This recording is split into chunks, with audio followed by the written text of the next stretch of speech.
Un 6 décembre 1989, Marc Lépine tuait 14 jeunes femmes et blessait tout autant d'autres personnes dans les locaux de Polytechnique Montréal.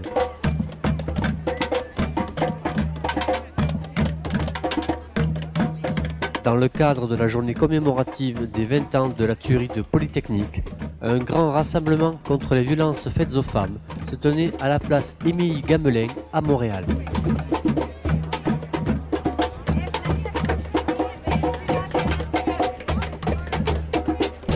Aujourd'hui, nous sommes toujours sous le choc et nous n'oublions pas les 14 femmes qui ont été assassinées. Elles étaient jeunes, elles ont été tuées parce qu'elles étaient des femmes.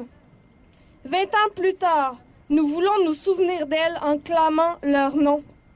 Elles s'appelaient Geneviève Bergeron, 21 ans. Hélène Colgan, 23 ans. Nathalie Croteau, 23 ans. Barbara Daigneault, 22 ans. Anne-Marie Edward, 21 ans. Maude Aviernik, 29 ans. Barbara Maria Kluxnik, 31 ans. Maryse Leclerc, 23 ans. Annie Saint-Arnaud, 23 ans. Michel Richard, 21 ans. Maryse Laganière, 25 ans. Anne-Marie Lemay, 22 ans. Sonia Pelletier, 28 ans. Annie Turcotte, 21 ans. Nous n'oublions pas ces 14 femmes, ni celles tuées avant et depuis, parce qu'elles étaient des femmes, des conquérantes à la recherche de l'égalité et de meilleures conditions de vie.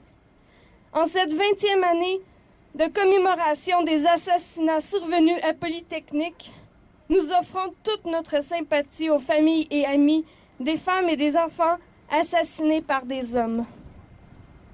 Je vous invite à dédier une minute de silence à la mémoire des femmes assassinées à Polytechnique et aux victimes bien trop nombreuses qui ont suivi.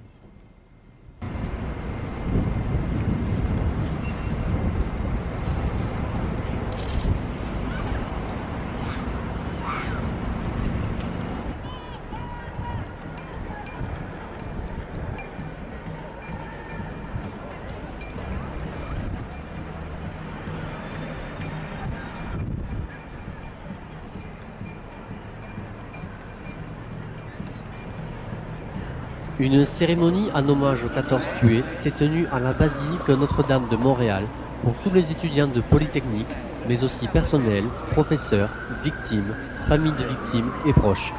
Voici quelques réactions. Écoutez, personnellement, je pense que le contrôle des armes est quelque chose de très important. Je crois que c'est d'ailleurs à l'initiative de personnes, de nos étudiants et les étudiantes qui ont milité il y a 20 ans pour qu'il y ait l'établissement d'un contrôle des armes.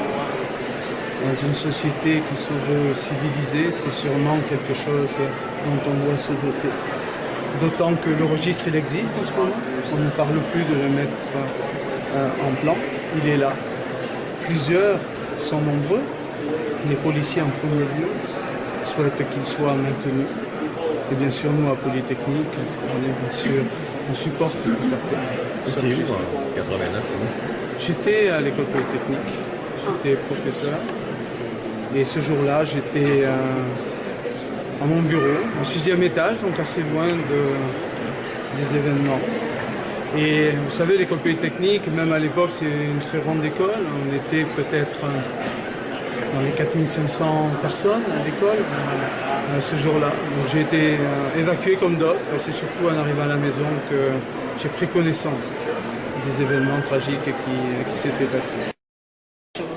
C'est évident que ce que Marc Lépine a fait à ces 14 jeunes femmes, je me suis sentie directement interpellée parce que quelque part, c'est moi aussi qui visais, c'est moi qui prenais un peu sa place, comme il l'avait si bien dit.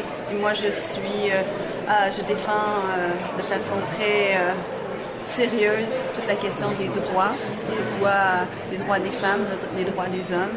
Et ça m'a vraiment interpellée et j'ai voulu agir par rapport à ça et agir dans une certaine façon en développant et en mettant en œuvre tout ce que j'avais rêvé de faire, qui était de travailler à l'international.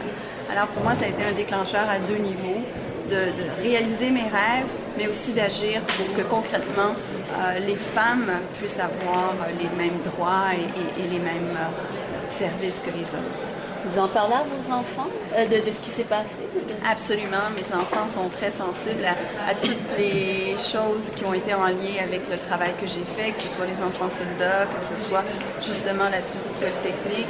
Mon fils aurait bien aimé avoir un jouet en fusil, mais j'ai toujours expliqué la raison pour laquelle pour moi c'est important de ne pas avoir ce type de jouet parce que ça a quand même un symbole assez fort et d'expliquer qu'on peut jouer de façon paisible avec plein de choses, mais pas nécessairement avec des jouets fusils. Oui, mais je dois dire que j'ai eu la chance d'être élevé avec 4 sœurs. Pour moi, ça n'a jamais été une question. J'ai toujours eu le respect des hommes, des femmes, parce que ce sont des individus avec leurs propres qualités, leurs propres rêves, qui font partie intégrante de la société. Donc, ça l'a juste renchéri les valeurs qui m'avaient été transmises. Oui, c'est quelque chose de déroutant. On s'attendait à ça de la part des conservateurs. Quoique, à l'époque, il faut se rappeler que les premiers à avoir déposé une loi sur le contrôle des armes, c'était les conservateurs. Donc, qu'il y ait eu un net recul à l'intérieur de cette formation politique, c'est difficile à expliquer. Mais qu'il y ait eu un tel recul par rapport à d'autres formations politiques qui, d'emblée, ont été très militants à l'époque. Comme quoi, je pense que quand les gens changent, les valeurs changent. Donc, il faut peut-être redemander à la population canadienne de donner une voix à ce qui a été manifesté il y a longtemps. Je peux vous dire que dans la rue, les gens, les hommes et les femmes veulent avoir des outils qui vont favoriser la sécurité publique.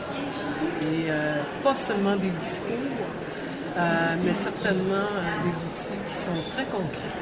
Et le registre des armes à feu, c'est un outil concret. Je ne peux pas me mettre à la place de mon frère, mais comme Laurent l'a dit, nous sommes une famille qui a été élevée avec des valeurs d'égalité.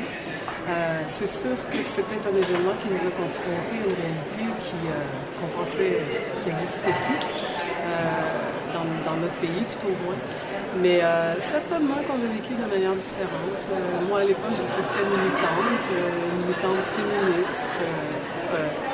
Pas si on peut dire, avec un regard, je pense, assez moderne sur justement la place des hommes et des femmes dans notre société. Alors, je pense que c'est... ce que je vois aujourd'hui, c'est que les hommes prennent la parole. Ça, j'aime ça. J'ai besoin d'entendre les hommes parler.